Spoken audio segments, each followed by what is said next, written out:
Warning: this video presents a series of physical tests that for many may be extremely difficult. As with any physical exercise program, consult your physician before starting. In this video, we've detailed a series of physical tests every prepper should take to determine their current physical fitness level. If you had a bug out right now or disaster hit your area, these tests would help you determine how physically fit you are to endure the event.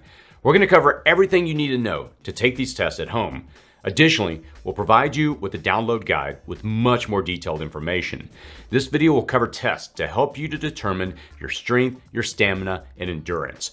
We're going to show you how to perform each exercise, and at the end of the video, I'm going to walk you through the process of evaluating the results after you record your results. We produced this video working with individuals in various physical fitness arenas, including several military branches. So why should you take these tests? These evaluations will simulate the physical abilities you would have to perform after disaster. Now, they're going to help you to gauge where you are today. And look, we all like to think we could rise to the occasion after disaster, but you will likely have to perform at physical levels you may never have endured.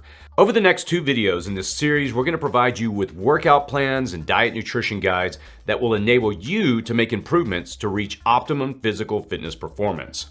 Download the free City Prepping Fitness Guide that contains all the crucial information to help anyone achieve their best physical condition, explicitly tailored for the preparedness community. This guide is essential to keep you motivated and on track, along with valuable resources you're not going to find anywhere else. Download it today by visiting cityprepping.com/fit. Now, before we begin, this next part is essential. And as mentioned at the beginning of the video, please make sure you have consulted with a physician first. And if you're not feeling well at any time during these exercises, especially if you're feeling lightheaded, listen to your body.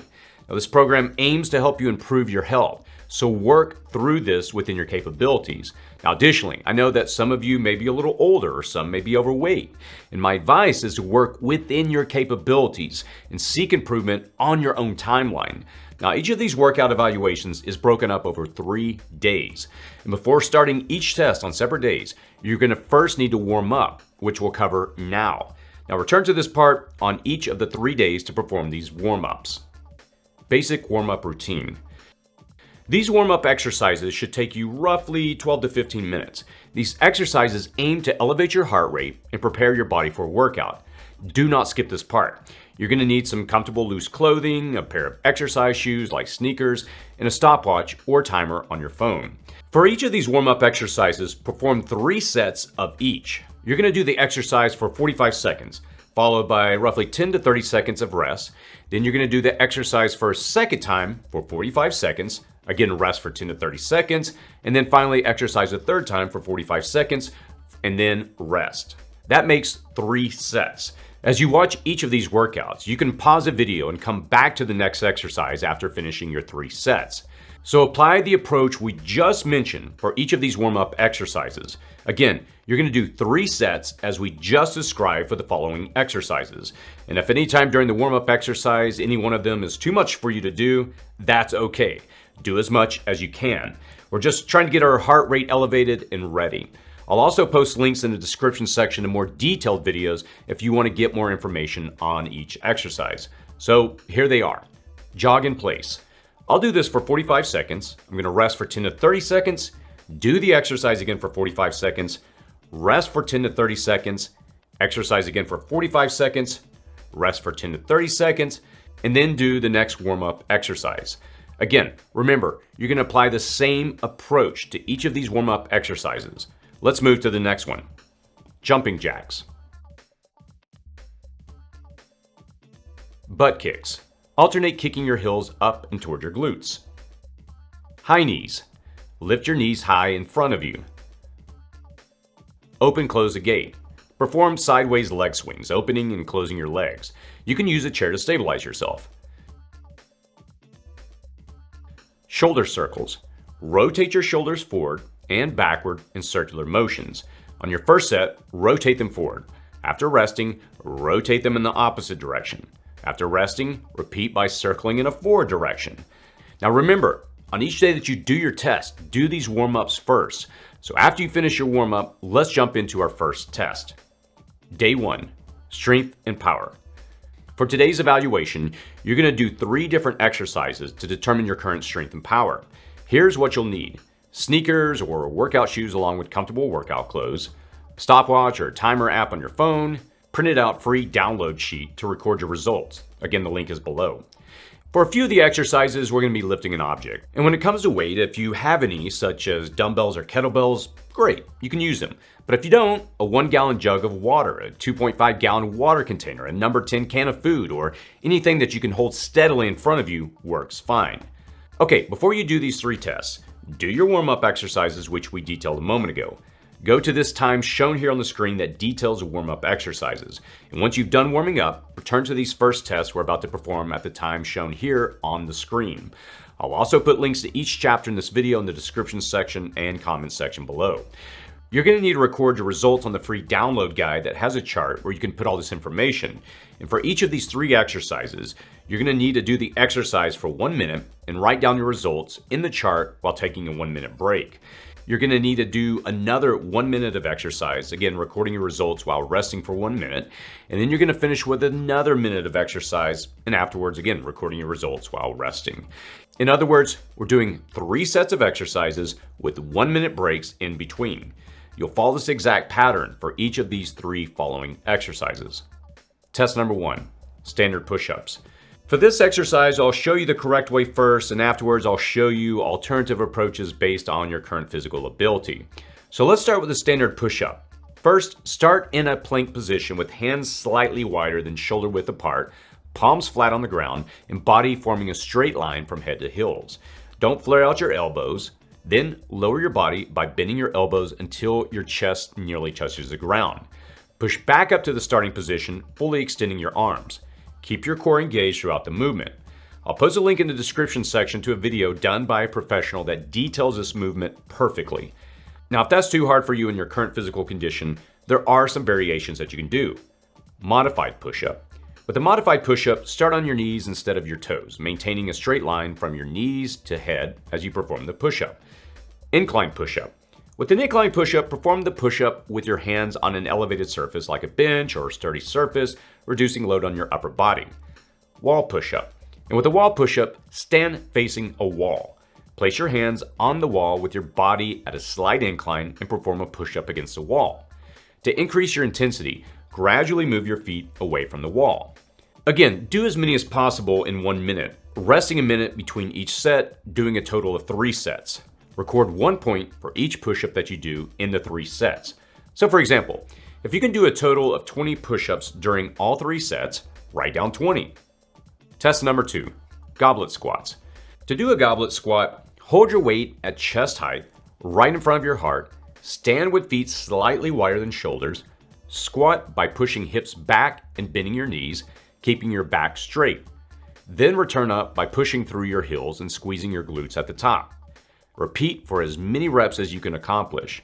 Focus on keeping a good form, straight lines, and no wobbling. Again, you're going to do as many as you can in 1 minute, resting a minute between each set and doing 3 sets of each. Record 1 point for each goblet squat. And as mentioned earlier, you can use any item you can hold and provide resistance that matches your capabilities. If holding a weighted object is too much for your current ability, you can do the movement without weights. Test number 3, step-ups. For this exercise, we're going to test your ability to do step-ups. And if you're not accustomed to stepping up a high distance or you don't have a solid chair, stepping up on a bottom stair or curb will work just fine. So whatever you do use, make sure it's stable and that you're capable of doing the motion. If it's not stable, there's a great chance you may fall and injure yourself. And if you're unsure which approach to take, just use the stairs or curb. Now for a maximum step-up height, we don't want anything that's over 3/4 of the way up to your knee, no higher than your knee. And for most, that's roughly 12 to 18 inches. So let's start by placing our foot on the object and pushing through that foot to lift your body up, bringing the opposite foot up above the foot placed on the elevated surface, and bending the knee of that leg, and then bringing it down next to the stable foot until both are on the surface. Lower yourself down by stepping back and off with control, alternating legs or focusing on one side at a time. Keep your core engaged and maintain a steady pace for a complete workout. You're going to want to do as many as possible in 1 minute. resting a minute between rounds, doing a total of 3 rounds. Record 1 point on the free download guide for each complete step up when both feet are on the surface. Stop if you get shaky or lightheaded. This completes the first day of testing. Day 2, stamina. Here's what you're going to need for today's test: sneakers or jogging shoes along with comfortable workout clothes, a stopwatch or timer app on your phone. Now, unlike the previous test that we did on day number 1, you're going to do just one of these and not 3 sets. And before you begin, do the warm-up procedure that we outlined for you at the time shown here on the screen. And once you've done your warm-ups, return to this time shown here on the screen to begin the test. I'll also put links to each chapter in this video in the description section and comment section below. 1 mile, fast walk, or run. For this test, we're going to run or fast walk 1 mile, or for those that don't use freedom units, that's 1.6 kilometers. If you can access a treadmill or a track around the football field, you can easily monitor that distance. Or on your phone, you can download a free jogging app, which will combine with your GPS on your phone, will measure the distance you've just traveled. You can also use a program like Google Maps to measure the distance of a route before you leave your home. Now make sure your route is as flat as possible. To cover 1 mile with speed, start by setting a brisk pace that challenges your comfort zone. That might be a fast walk for some and a fast jog for others. Focus on quick, purposeful strides while maintaining a good posture. Find a sustainable pace to complete the distance without compromising form. Now, if you're a veteran jogger, consider a pace faster than your regular jog, but sustainable for the entire mile. If you're more on the walking end of this, you want to adopt as fast of a pace as you can.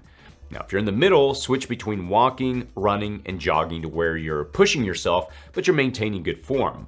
And if your body isn't used to it, you may experience sharp pains in your feet or legs, or the discomfort of an accelerated heart rate or labored breathing. You may also want to consider bringing some water. Whatever your pace, you want it to be just inside the discomfort zone, but you've got to accept that you may not be the best at it. It's going to take some time, and that's okay. We just want to figure out your baseline. We will get better and better as time progresses and as you get further into the program. Now, you want to complete the mile as fast as you can without stopping. You should be moving at a pace that will leave you very winded, and if you feel lightheaded, ease back. Keep track of your time for this mile with a watch, a stopwatch, an app, or whatever. Then record the time when you have completed your mile or fast walk or run. Now, this will be the baseline that you're going to gauge your progress against. Day 3, endurance. Here's what you'll need for today's test: hiking boots or sneakers along with comfortable workout clothes, stopwatch or timer app on your phone. And unlike the test that we did on day 1, you're not going to do multiple sets. You're only going to do one of these. Now, before you begin, do the warm-up procedure that we outline at this time shown here on the screen. And once you've done your warm-ups, return to this time shown here on the screen. I'm also, again, going to put links to everything as far as chapters so you can move around the video in the description and comment section below. 3 mile ruck march. Now, the first item most people build in the preparedness community is their bug out bag. But have you ever really hiked with your bug out bag before?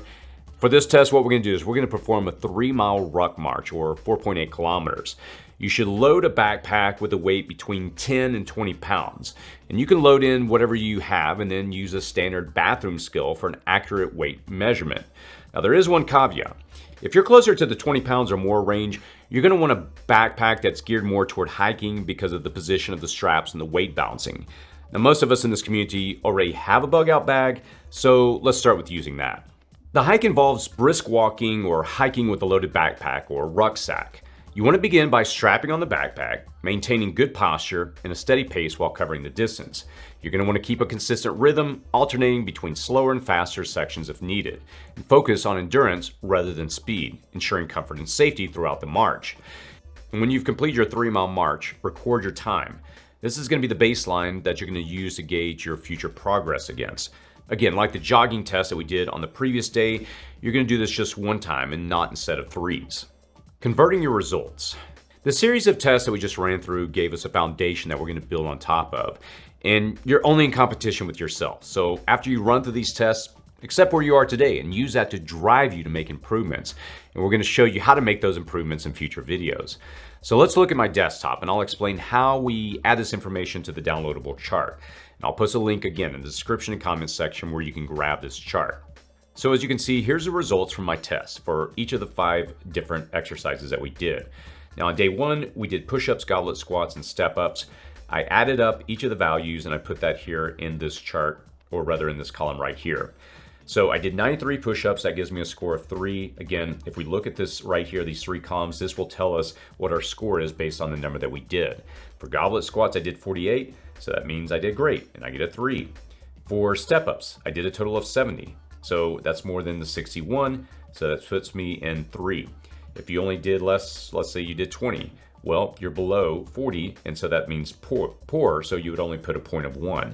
So again, just take the value from this column, look at the values in these 3 columns, pick which one it matches, and then drop in the number based on how you perform. And again, those numbers are up here. Now, on the 1 mile run, I did that in 8 minutes and 37 seconds. That means I am in this category right here, which is good, between 7 and 9 minutes. So I get 2 points for that. And finally, the 3 mile ruck march, I did that in 41 minutes and 12 seconds, which puts me in this category right here, which is good. I get 2 points. And so I put that there, right there. So what I did is if I were to total those up, and I'm sorry, this is split on the 2 screens, but if I were to total that up, I get a total of 13 points. So let's go through and talk about our results and how we can assess those. Assessing your results. With all of your exercises converted to a single number between 1 and 3, now just add those 5 test values together for a total score of between 5 and 15. I got a 13 out of a total possible 15, so I've got some room for improvement. So this is your overall point score and total fitness assessment grade. And as we move through the program and record future reps and times, you're going to want to periodically use the same criteria to go back and measure your progress. And if you're great, let's move you to excellent. If your grade is poor, let's get you to fair or better.